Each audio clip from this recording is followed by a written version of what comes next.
الاهلي وصن داونز. قبل ما نظلم كولر ونحمله المسؤوليه كامله في منظومه الدفاع اللي لعبها في ماتش العوده امام صن داونز، خلينا نقول حاجه واحده بس بسيطه، ان صن داونز هو عقده الاهلي في افريقيا كلها، هو اكتر فريق اتهزم منه الاهلي واكتر فريق اتعادل مع الاهلي في افريقيا بالكامل. فيبقى التوقعات بالنسبه للفوز على صن داونز بتقل كتير قوي مقارنه باي فريق تاني هيقابل الاهلي المصري في افريقيا بالكامل كلها. دي اول نقطه. تاني نقطه، السؤال هنا بقى، ليه الاهلي لو ما لعبش منظومه دفاعيه؟ عندنا هجمات مرتده خطيره جدا من صن داونز مع لعيبه في غايه السرعه، فكان الموضوع هيبقى فارق كتير جدا باهداف. فالمنظومه الدفاعيه دي هي منظومه مش سيئه ولا حاجه، يعني انا لو فتحت لعب انا هستقبل. اذا كانوا هم هاجمين بطريقه خطيره وعاملين هجمات وعاملين استحواذ وتسديدات على المرمى كتير وغيره وغيره، واحنا عامل منظومه دفاعيه، امال لو انا فتحت لعب كان ايه اللي هيحصل في الدوري؟ خلينا نتكلم بقى عن ميزات الدفاع او اللعب الدفاعي امام فريق زي صن داونز. اولا، اجمالي التسديدات بالنسبه للاهلي 10 مقارنه ب 8 لصن داونز، يعني انا برضو عندي نزعه هجوميه مش سيئه. الاخطاء اللي وقع فيها كولر انت هتعرفها في اخر الفيديو، وده كان سبب الهزيمه. التسديدات على المرمى 3 للاهلي 3 لصن داونز. هنا النقطه عدد التمريرات الصحيحه للاهلي هي 265 تمريره صحيحه مقارنه بعدد التمريرات الصحيحه لصن داونز 442 تمريره حاسمه. عدد الهجمات 22 هجمه 122 هجمه للاهلي و181 هجمه لصن داونز. تخيل حتى تصديات الحراس ان الشناوي اتصدى 3 مرات في حين ان صن داونز اتصدى مرتين. انت منظومه دفاعيه والاهلي متشاط عليه 3 شايلهم الشناوي.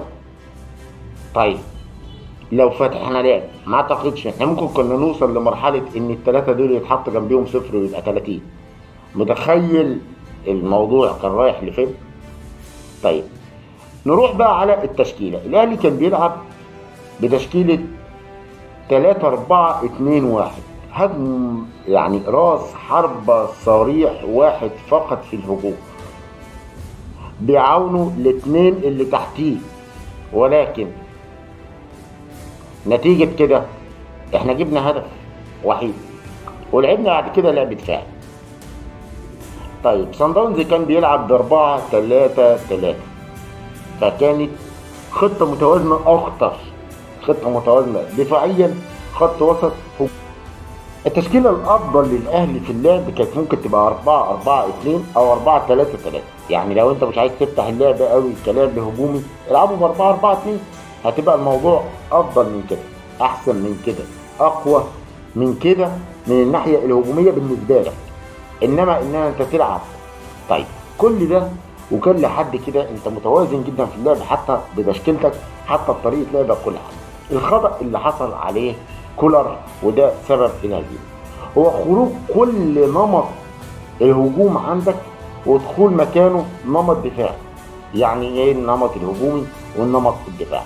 النمط الهجومي اللي خرج من عندك هو ان انت تخرج امام عاشور ومنزل مكانه دفاعيا، مخرج طاهر محمد طاهر، يبقى امام عاشور وطاهر محمد طاهر ده صاحب الاسيست وصاحب الهدف، خرجتهم ونزلت مكانهم مش هجوميا، نزلت مكانهم دفاعيا. الغلطة الثالثة افهمك بقى فيها يا عم كولر، انت دلوقتي لعبت لعب ايه؟ لعب دفاعي وخرجت الناس زي امام وزي طاهر محمد طاهر، الناس اللي بتلعب لعب هجومي وعملت لك هدف وجابت لك اسيست وكان في منها تسديدات على المرمى وغيره. جيت لما الهدف جالك في الدقيقة 90 جاي في الدقيقة 92 فكرت في مين؟ انت فكرت في مين بعد الدقيقة 92؟ يعني الدقيقة الهدف جالك في الدقيقة 90 جاي بقى هتنزل مين؟ هتنزل مين؟ ها؟ فين الوقت اصلا اللي تنزل فيه؟ عايز تنزل لي قفشة والشحات في الدقيقة 92؟ يعني انت مطلع دلوقتي دفاعيا ومنزل هجوميا في الدقيقة 92؟ ما احنا قلنا من الاول ما نلعبش لعب دفاعي بالطريقة دي. انت لعبت لعب دفاعي ولكن كان في نزعة ونبرة هجومية عندك خرجتها بعد كده